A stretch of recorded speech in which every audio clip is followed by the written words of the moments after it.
ASEAN Breakfast Call Dialogue, widening your horizons.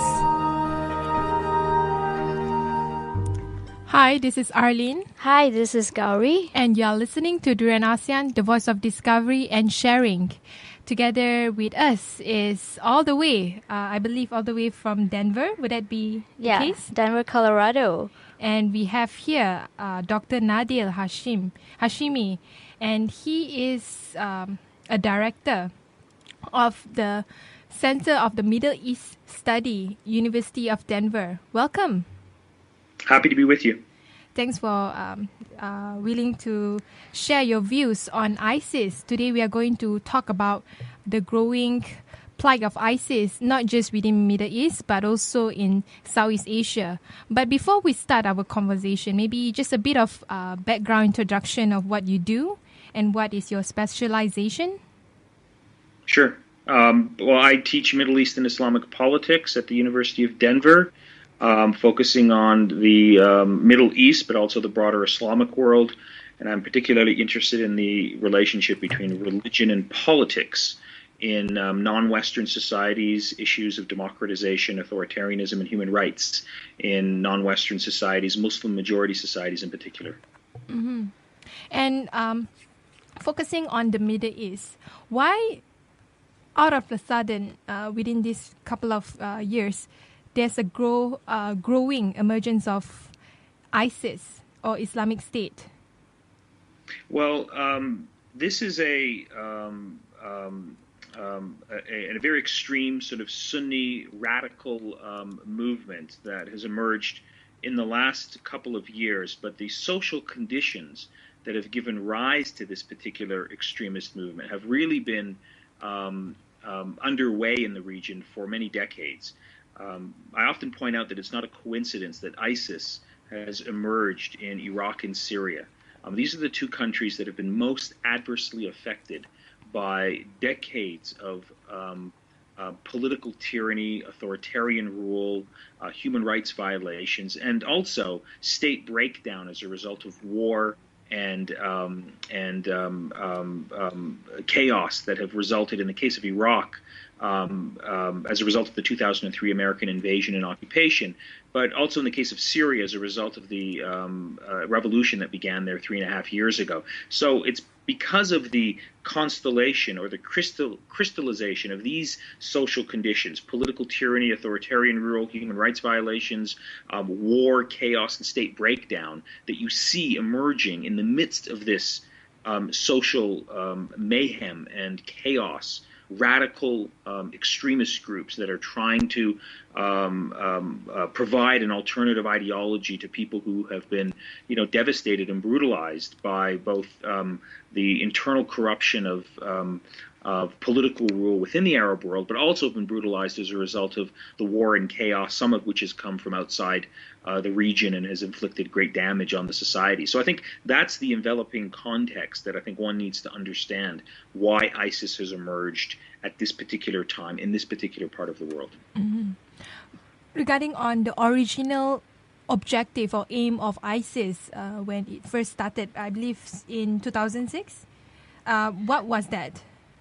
Well, I mean, the origins of ISIS really emerged in the case of Iraq in the aftermath of the American invasion and occupation.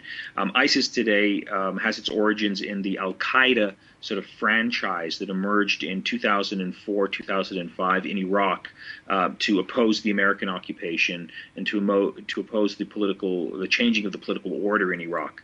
It was responsible for trying to foment a sectarian war between Sunnis and Shia in Iraq. And it was effectively sort of contained, and it started to lose momentum, and it was significantly degraded by the year 2010, 2011. But what happened was in neighboring Syria next door, a civil uprising began that was largely peaceful, that was largely nonviolent. But as a result of the brutality of the Assad regime, this peaceful uprising was brutally crushed. It became militarized. And a civil war broke out between the Assad regime, backed by certain regional states, and an opposition to the Assad regime, backed by other regional states. And this war has dragged on for 3.5 years. It's been extremely bloody. It has produced the largest refugee crisis in the world. It has produced conditions and human rights violations that are borderline genocidal. Last year at this time, the world was talking about the use of chemical weapons. And so in the midst of the chaos in Syria, a defeated al-Qaeda franchise that was known as the Islamic State of Iraq moved over into Syrian territory and took up some territory and gradually started to expand and became the dominant sort of militia fighting the Assad regime, but also fighting other militia groups that were opposing the Assad regime. And that's really I think the background. And now this group has become so strong in Syria that this past summer in June, it was able to move back into Iraq and capture Iraq's second largest city, Mosul, capture about 1/3 of Iraqi territory, and now they rule over a piece of land spanning the Iraqi-Syrian border, comprising about 6 million people, and destabilizing the entire Middle East as a result. Mm-hmm. Why did they feel obligated to fight against the Assad regime? Well, I mean, the Assad regime is a brutal dictator. It's a tyranny. It's a regime that represents sort of a minority set of interests. It is one of the most politically repressive regimes in the area. And so when the civil uprising began in March of 2011, which was largely peaceful, which was largely nonviolent, there was no ISIS, there was no al-Qaeda, but when the Assad regime sought to crack down on this peaceful uprising, gradually a militarized sort of movement emerged that was then taken over and hijacked by more extremist elements coming in from other parts of the Islamic world, coming in from Iraq, and all of these different groups, some of them moderate, some of them extremely radical like ISIS and the Jabhat al-Nusra, some very much in between. All of them were united in trying to oppose the Assad regime because the Assad regime represented a secular Arab nationalist, tyrannical sort of rule. Getting back to the story about why ISIS is fighting the Assad regime, mm-hmm. ISIS was sort of a latecomer to the war against Bashar al-Assad. It sort of emerged and got strengthened by virtue of the support that it was getting from the al-Qaeda franchise in Iraq, but also it became, interestingly, the most powerful rebel group fighting the Assad regime because it was benefiting from a lot of foreign funding it was getting from different private charities in the Persian Gulf area.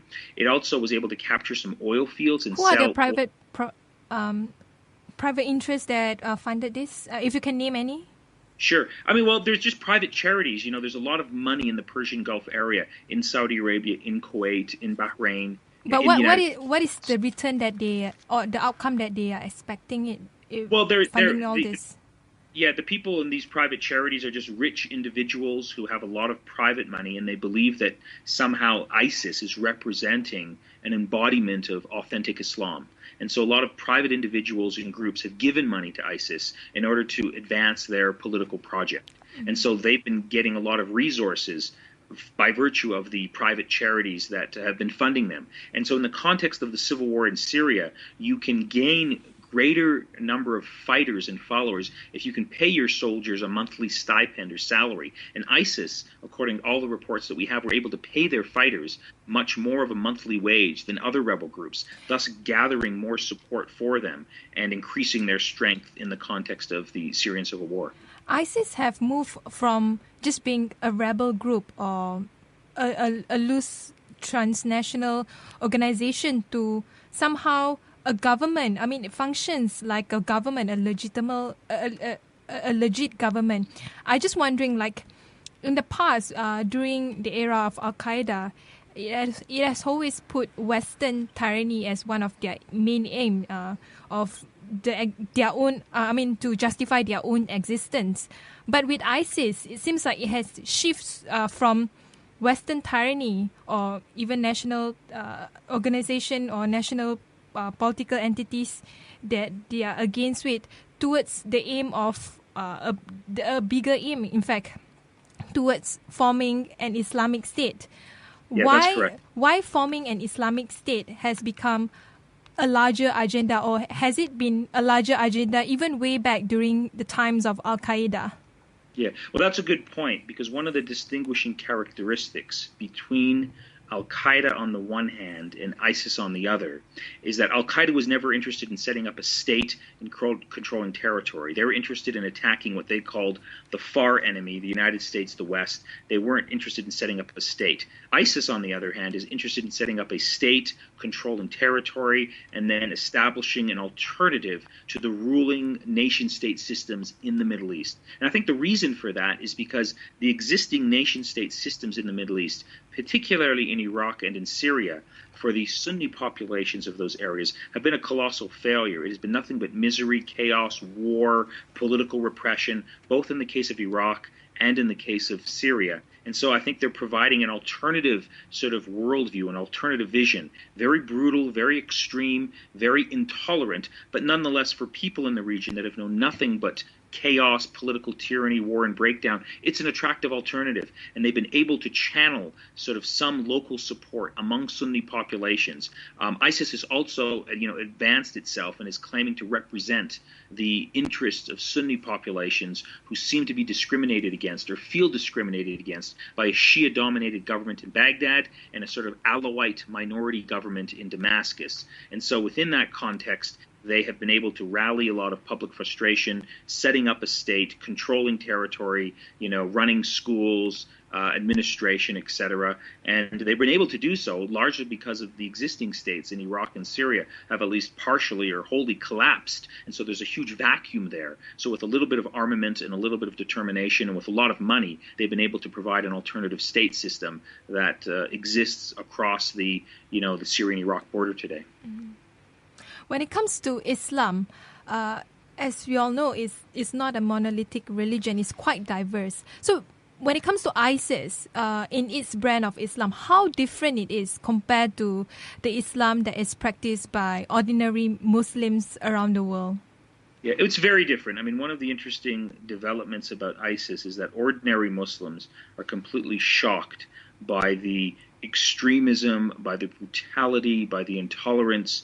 Most Muslims are saying this is not the Islam that we recognize. But I think one of the key distinguishing features about the political theology of ISIS is that it is a byproduct of an interpretation of Islam that comes out of Saudi Arabia. In other words, the Wahhabi interpretation of Islam, yes. I mean, that's one of the interesting and I think unrecognized aspects of the ISIS phenomenon. It is effectively a theological political movement that is a derivative or derives its inspiration from the Wahhabi teachings of Islam that come out of the Saudi Peninsula, particularly coming out of the teachings of Muhammad ibn Abdul Wahhab, the founder of Saudi Arabia, the founder of Wahhabi sort of doctrine in the 18th century, and an interpretation of Islam that has been kept alive in Saudi Arabia and actually spread throughout the Islamic world in the 20th century when Saudi Arabia became a major oil-producing country, and it started to spread this interpretation of Islam around the Islamic world, even to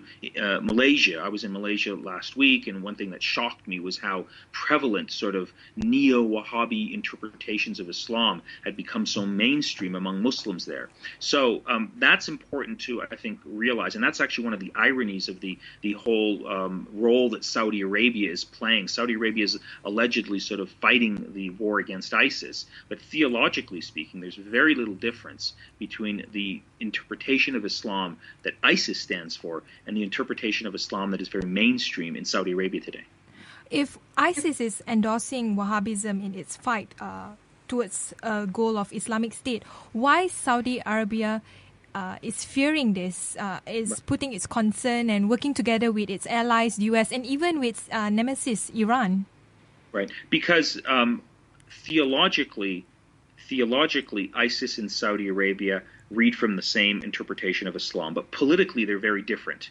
Politically, Saudi Arabia is allied with the United States. It's allied to a certain regional sort of order within the Middle East, and it does not want a rival political group to challenge the existence of the Saudi royal family and their particular vision for the Middle East. So politically speaking, ISIS and Saudi Arabia are very different, but theologically speaking, their worldviews and their interpretation of Islam comes out of the same ultra-conservative, puritanical playbook. That's really, I think, the difference. It's the political sort of goals that ISIS has in contrast to the Saudi royal family that put it at odds with each other, and why there is conflict between those two groups. Mm-hmm. Recently, I watched Bill Maher and also Ben Affleck together with a few other panelists discussing about Islam and also ISIS in general. And a lot of non-Muslim, when they think about ISIS, they will think about Islam, and this is how the original teaching of Islam should be or would be. But a lot of the ordinary Muslim, they might not follow 100% of the teaching. Hence, they are much more peaceful than those probably 20% or 10% that follow exactly literal translation of the Quran. But you, specializing in Middle East and also Islam, do you agree with the opinion of Bill Maher on this? Well, look, Bill Maher or Bill Maher is widely known as an open and unapologetic Islamophobe. He has been articulating blatantly bigoted statements about Islam and Muslims on his television show for many years. So what he said last Friday when he had Ben Affleck on his program is nothing new, and in fact it's consistent with the type of Islamophobic rhetoric that he's been enunciating and promoting on his program for a long time. And what he does, if you listen to his rhetoric, is he sort of takes the most extreme interpretations and practices that exist in the Islamic world today and claims that these are mainstream views. And that's, I think, deeply problematic. It's deeply distorting, and it's an attitude that you often see from people who are bigoted toward any particular group. They take the lunatic fringe and they claim that the lunatic fringe represents the mainstream. We never do that about Christianity or Judaism or Buddhism. We never say, for example, that the behavior of Christians in the Balkans, in Bosnia in the 1990s, that resulted in a genocide against Bosnian Muslims represents true Christianity, or represents, all Christians around the world. We don't say that the behavior of, let's say, Jewish extremist settlers on the West Bank represents the sentiments or the behaviors of all Jews around the world. But for some reason, when it comes to Islam and Muslims, people like Bill Maher want to make that gross generalization, want to claim that the extreme element within the Islamic world represents the totality of the 1.5 billion Muslims on the world. I think that's grossly a distortion. It's problematic, it's bigoted, and I'm glad that Ben Affleck actually had the courage to challenge him on his racist bigotry. Mm-hmm. But if you were to look at it, yes, ISIS is actually fighting for the people who feel marginalized and everything, but by using the word Islam itself, or Islamic State, yeah, aren't they aware that they will probably technically give people the wrong idea of what Islam is really about? Well, yeah, I think so. I think they're deliberately trying to claim that they represent authentic Islam. But that's what happens in all religions, when extremist Jewish settlers, or even some leaders of the State of Israel who engage in human rights violations, they use the term Jewish state to describe Israel, and they claim to represent an authentic interpretation of Judaism. But there's many Jews who disagree with what happens in Israel in the name of Judaism. All religions do that. So I think deliberately, yes, ISIS is using the term Islam, claiming to represent an authentic interpretation of Islam. And it's the challenge of, I think, reasonable people to be able to make the distinction that just because someone claims to be acting in the name of a religion doesn't mean that that is the only interpretation of this religion that exists. All religions contain a multiplicity of interpretations, including Islam. And so I think we shouldn't make an exception here when it comes to the case of ISIS and when it comes to the case of Islam and Muslims. Mm-hmm. Let's focus on the idea of Islamic State, because back in Malaysia here, a lot of Muslims, regardless those who are strongly into their own faith or those who are just marginally into their own faith, they have this idea that eventually there should be one leader of Islam, or the idea of one Islamic State.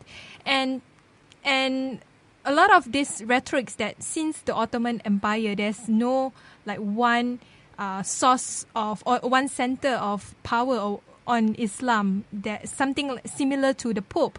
But do you think the idea of Islamic State is just a hocus pocus, or is it something that is based on what Islam is all about? No, because if you actually look at the core text of the Islamic faith, the Quran, and the teachings of the Prophet, there's no explicit mention of an Islamic state. There's no, in fact, explicit mention of what type of political system. A lot of Muslim would mention that the time when Muhammad was in Medina was the time that the idea of Islamic State emerged. But would that be true to you? Well, I mean, this is a subject of dispute. Yes, some Muslims believe that.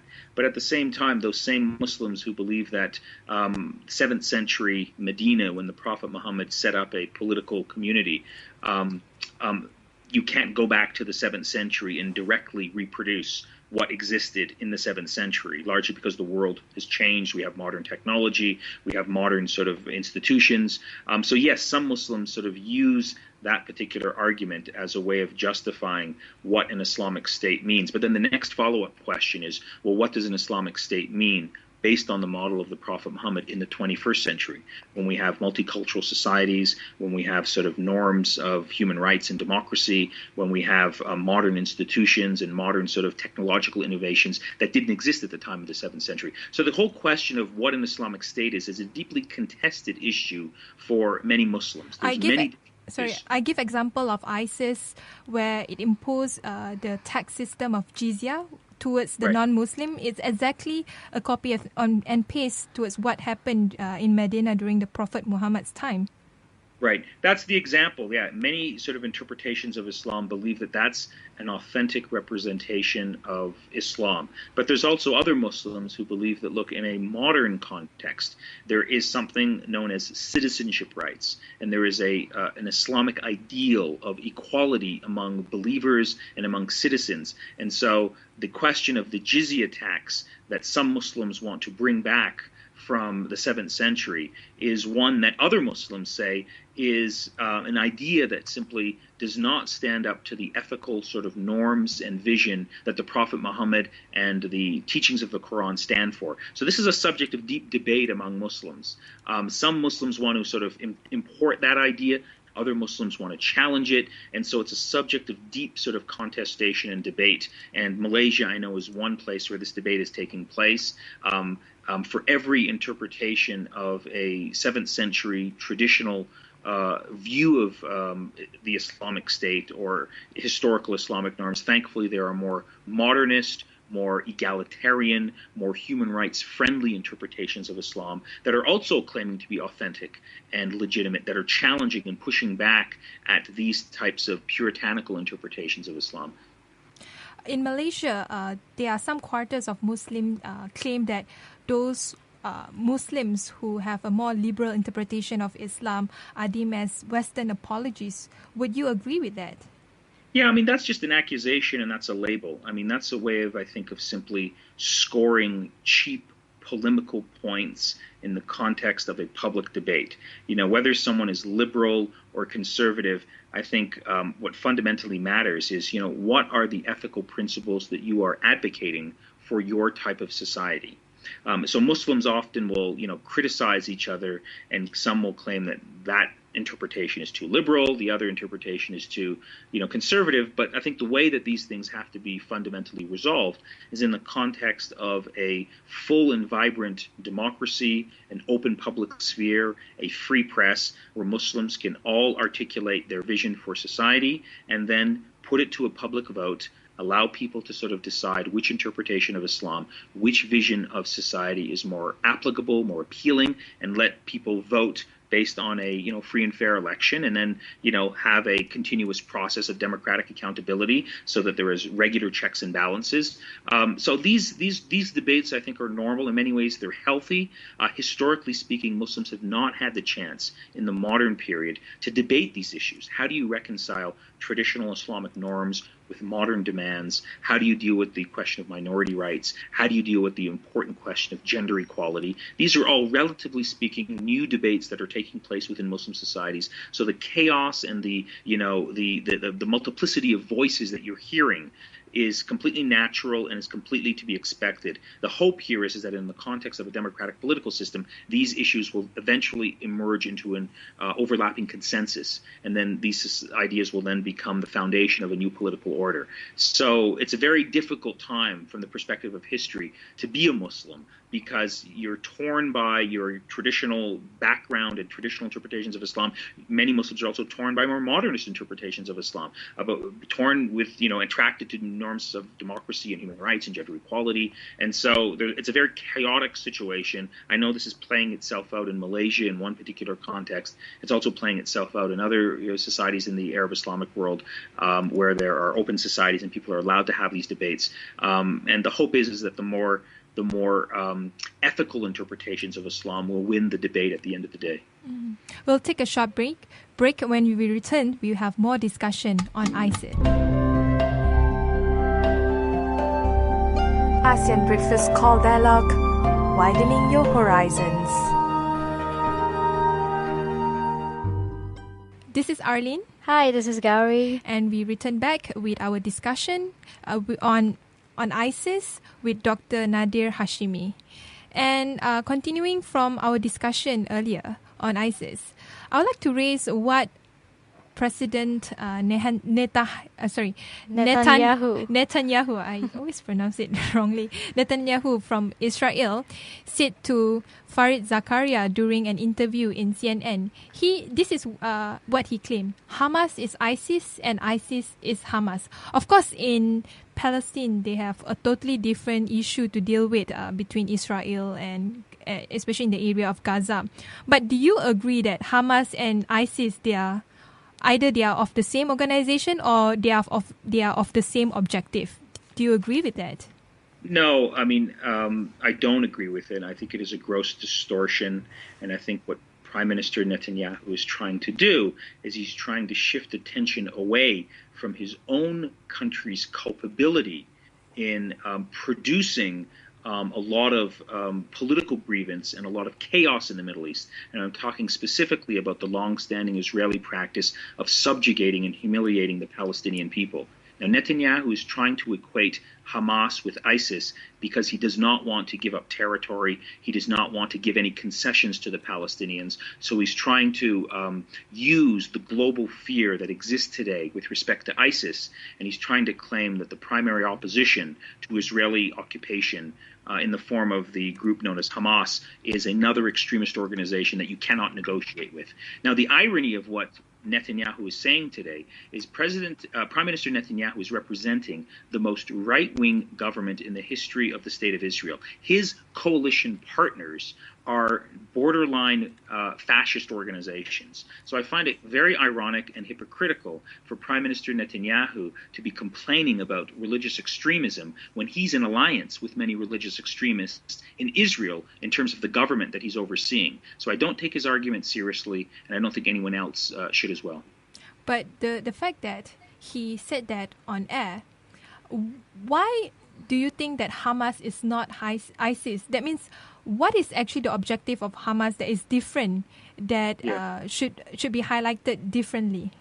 Yeah, it's a good question. Well, Hamas is an offshoot of the Muslim Brotherhood organization. It's basically a religious nationalist movement whose fundamental goal and agenda is to address Palestinian suffering and to reclaim land that was lost to the State of Israel. So it's more like a separatist group? Would that be the same? Yeah, its focus is basically on the Israel-Palestine conflict, in contrast to ISIS, which is a transnational organization, which brings people from around the world and wants to expand an Islamic state throughout the Middle East. So one of the differences are the goals. The goals of ISIS is to create an Islamic state across the Middle East and perhaps beyond the Middle East. The goal of Hamas Hamas is to reconquer land that was lost to Israel in the context of the Israel-Palestine war. So that's, I think, the difference between the two organizations. Hamas I would characterize as a religious nationalist organization. Its ambitions are fundamentally national in terms of the context of the Palestine-Israel conflict, while ISIS is a transnational organization that has aspirations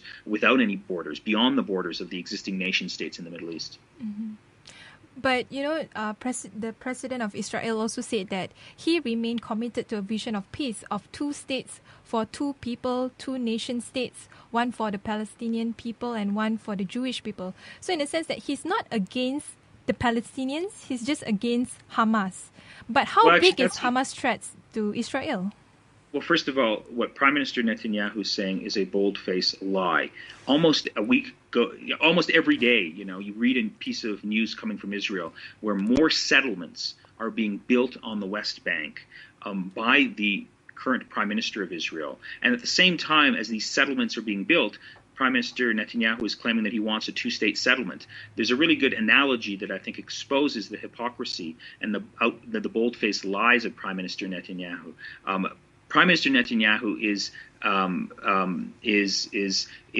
pursuing a sort of set of policies that are equivalent to someone who continuously sort of is talking about how to divide up a piece of pizza while he's eating half of the pizza at the same time. In other words, what Prime Minister Netanyahu is doing while he claims that he wants to set up a Palestinian state and supports a two-state solution, he's building land on precisely those areas that under international law are supposed to go to the Palestinians in the context of a peace settlement. So his claim to support a two-state settlement is not borne out by the actual policies that he's pursuing on the West Bank or in Gaza. So I don't think that's an argument that anyone should take seriously. Even though, Hamas might not be ISIS or the other way around, but ISIS' grip in the global world is very, very strong, especially among Muslims. Why ISIS is very attractive to Muslim outside of Middle East or even outside of Syria and Iraq? Especially to the younger generation. Yeah, especially to the younger generation. Among 40 Malaysians that went to fight for ISIS, majority of them are the younger ones. Yeah, well, there's several things going on here. Young people, in the late teen years, early 20s, there is a particular aspect of adventurism, of sort of seeking glory that attracts young people to these types of sort of causes. That's something that exists across all cultures, and it attracts people, particularly those young people who are alienated, who are dislocated, who don't have a particular cause and are looking for a cause that's bigger than themselves to sign up to. You can attract sort of these types of loners, these types of people who feel frustrated or often suffer from their own type of personal psychological anxieties. They're attracted to these big causes. But I think the earlier part of your question is very important to address. We are seeing the rise of ISIS having a particular appeal and attraction to young people in the Islamic world, particularly in the Arab world, as a direct result of the failure of the Arab Spring uprisings that started 3.5 years ago. The timing here is very important. When you close opportunities for democratic political openings, when you crush the prospects of moderate democratic interpretations of political Islam to come into political power and to shape political destinies and create political openings, when those opportunities are crushed, then as a result, you have more radical extremist options emerging that attract people to their cause. And so it's not a coincidence if you look at what al-Qaeda was saying 3.5 years ago, when dictators were falling, when democratic revolutions were spreading across the Arab and Islamic world. Al-Qaeda had nothing to offer young people. They were completely marginalized and completely morally isolated. But now, as a result of the pushback from many of the Arab states, led by Saudi Arabia and the United Arab Emirates, crushing the democratic opening that existed in Egypt, crushing the democratic opening that existed in Bahrain, and of course the case of Syria, crushing the democratic opening that emerged in Syria. You see, as a result of the closing of that political space, more radical alternatives emerging and attracting young people to that cause. So I think those two polarities those two sort of political conditions have to be understood as sort of mutually reinforcing one another. And as I've argued before, you can't understand the rise of ISIS today unless you understand the closure and the defeat of the Arab Spring 3.5 years ago. Mm-hmm. And another interesting part is in terms of women joining ISIS in Malaysia. There's this one famous blogger. I think it was reported in a lot of Western media, and apparently she's from Malaysia, and it was confirmed by the Malaysian government. She is a Malaysian, and she went all the way to the Middle East to be married by a member of ISIS and to fight for ISIS. And she was trained as a doctor. You would imagine those Muslims that go all the way to the Middle East that fight for ISIS would be coming from a socially problematic background. But when it comes to Malaysians, they generally, all of them, they come from middle class or even or even educated background. Right. But at the same time, they are very attracted to the idea of Islamic State. Why is that so? Well, that's not unique to ISIS or to the Islamic State project. In fact, what we know about revolutionary activity across all societies, and this has been extensively studied, is that it's not the downtrodden, the poor, the ignorant, the impoverished who rally to this type of revolutionary activity. It's usually the middle class and sometimes the upper middle class segments of society, small segments of them, who are frustrated by the lack of political opportunity, who are frustrated by the lack of political openings, who come and join these revolutionary organizations. So this is something that we've seen in the context of Al-Qaeda, we've seen in the context of other revolutionary movements. It's sort of middle class and often educated people who are politically frustrated and often have the economic means to go and join these organizations, who form the rank and file of them. So this is nothing new. It's not unique to ISIS. It's not unique to Malaysia. And in fact, just to draw a parallel, when you were talking about the case of this Malaysian woman, doctor who's gone there, just a few months ago here in the state of Colorado, where I'm living, there was a big story that a 19, 20-year-old middle-class American woman who recently converted to Islam, middle-class, educated, was on her way to go to Syria and Iraq because she had met someone online. She had adopted sort of a very hardline interpretation of Islam, and she was, going to the Middle East to join this particular group for many of the same reasons that I think this particular Malaysian blogger has joined ISIS. It happens. There are these individuals whose, I think, if you look at their sort of personal psychologies and stories, that's where you'll really start to see a lot of dislocation, social anxiety, an identity crisis that they're trying to fulfill by going and joining these groups. You'll start to see the roots of their dysfunction and their dislocation. It happens. It's not unique to ISIS or to the Middle East. We've seen this phenomenon before, and it'll continue, I think, reoccurring in other political contexts and other times over the course of history. And also in terms of recruiting, the fact that people are actually going over from Southeast Asia, they must have some kind of a network or connection going on here. And even recently in Philippines, Abu Sayyaf actually kidnapped a couple of German tourists and refused to release them until Germany withholds some policy that is against ISIS. So what kind of a connection do they have with Southeast Asia? Well, I think, there is a phenomenon that ISIS is using in terms of spreading their message via the internet, via social media, that sort of allows these groups around the world to sort of link up with one another, reproduce the behaviors that they're seeing. In the case of the Philippines, you have sort of a disgruntled sort of Muslim minority population that has produced radical sort of, rebel groups that have imbibed a certain doctrine and interpretation of Islam, going back to the Wahhabi interpretation, a radical, anti-Western, deeply intolerant interpretation. And so you sort of see similar sort of patterns and behaviors of hostage taking, of trying to sort of pressure Western governments to change their policies in exchange for releasing hostages. There's a common playbook here. One of the interesting sort of things about ISIS is you see a lot of Chechen Muslims from southern Russia coming into ISIS. They're also an oppressed population, not too different than the social conditions that we see among the minority Muslim population in the Philippines. They have been deeply consumed by this radical interpretation of Islam that comes out of Saudi Arabia, and they're engaging in similar types of practices. The big question is, how do you fight back, and how do you sort of push back against this interpretation of Islam and these types of social policies? That's where I think the important conversations need to take place in terms of challenging the ISIS narrative and the policies that ISIS is pursuing today. On a side topic about women slaves that is being subscribed by ISIS, I am not sure, but how Islam view women slaves?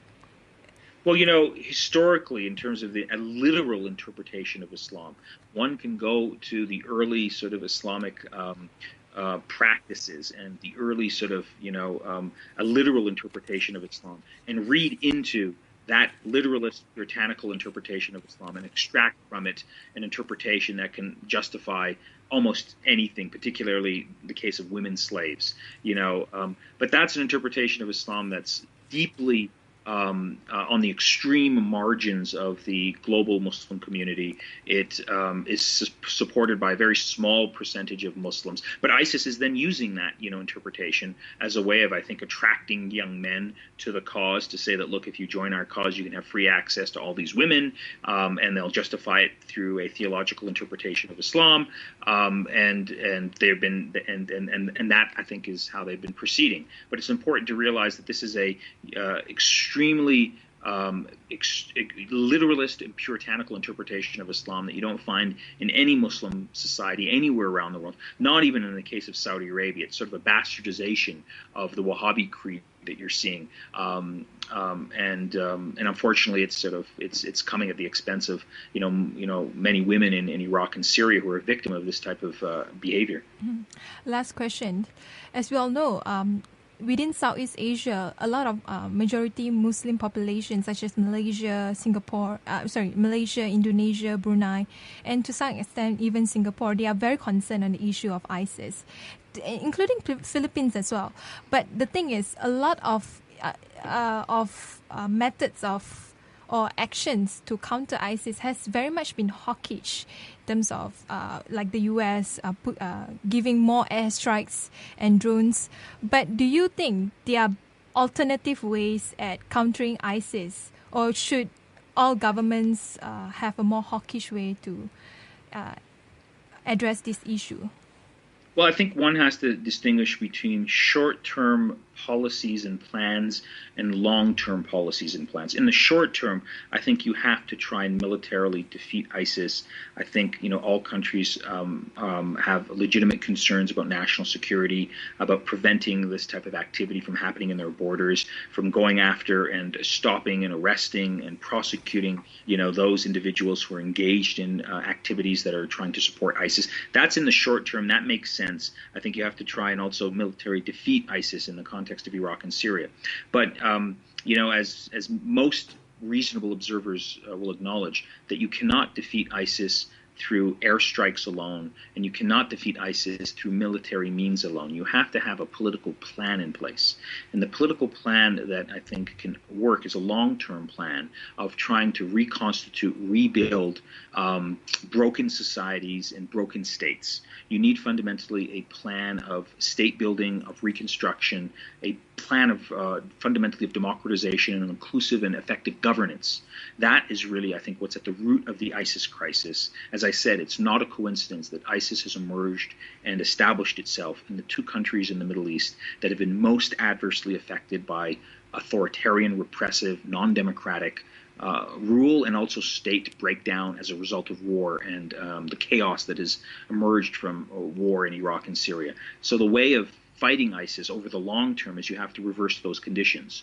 You have to try and have inclusive governments, representative governments, effective states, give people hope that there are alternative plans and alternative possibilities of building a better future that are different from the vision that ISIS is laying out. The other element I think that you have to sort of push back against is you have to provide, and you've hinted at this in your questions, you have to also provide an alternative interpretation of Islam that can ideologically challenge and repudiate the neo-Wahhabi interpretation of Islam that the ISIS followers are promoting. And that fundamentally requires challenging and forcing Saudi Arabia to crack down on their very horrendous interpretation of Islam that they've been disseminating throughout the Islamic world, providing more ethical interpretations of Islam, more human rights-centered interpretations of Islam. That's a big challenge that I think, fundamentally is a challenge that Muslim communities have to pursue. But of course, the West and the global community that is very supportive of Saudi Arabia and many of these Persian Gulf states, they have to use their influence to try and push back against this very horrendous and barbaric interpretation of Islam that is now, causing chaos not only in the Middle East but throughout the broader global South. Mm-hmm. One quick question before we end this. This is about Wahhabism, because as we all know, the center of Wahhabism is in Saudi, and Saudi have strong allies with the US and other Western countries. How can other Western countries, including the US, reduce the influence of Wahhabism? Well, I think the way that you do it is you have to say that, look, our relationship with Saudi Arabia, our trading relationship, our economic relationship, our political relationship is no longer going to be the same if Saudi Arabia is going to allow this type of extreme interpretation of Islam to proliferate. We will expect the Saudi government to crack down, to limit, to promote more authentic and ethical interpretations of Islam, and to stop giving money and investment to spread this radical interpretation of Islam around the world. If Saudi Arabia does not change those policies, then I think it's the obligation is on other countries that have good relations with Saudi Arabia to say that it's not going to be business as usual. We're not going to have the same type of friendly relations. We're not going to trade with you. We're not going to engage in the same type of diplomatic negotiations with you. So this is the onus, the responsibility that lies in the hands of the United States and lies in the hands of many Western countries. And I think this is one of the ironies here, because while the West and the United States is deeply upset by the rise of ISIS, they don't want to take responsibility in terms of how past U.S. policy with respect to Saudi Arabia has in many ways created the social conditions that have given rise to ISIS. And in fact, I would say the roots of ISIS, part of the ISIS story here goes back to the very warm relationship that Saudi Arabia and the United States has had going back to World War II. Now we're seeing the consequences of this. We were aware of this in 9/11 when it was announced that 15 out of the 19 hijackers on September 11th that attacked the United States, 15 out of the 19 came from Saudi Arabia.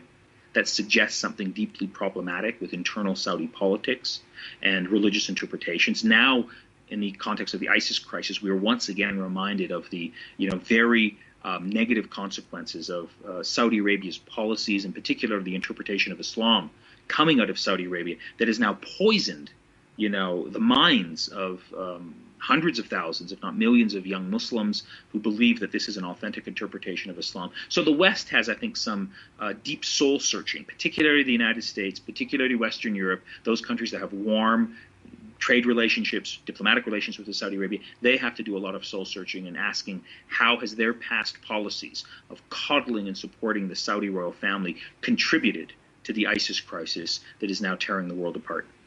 With that, thank you very much, Dr. Nader. You're welcome.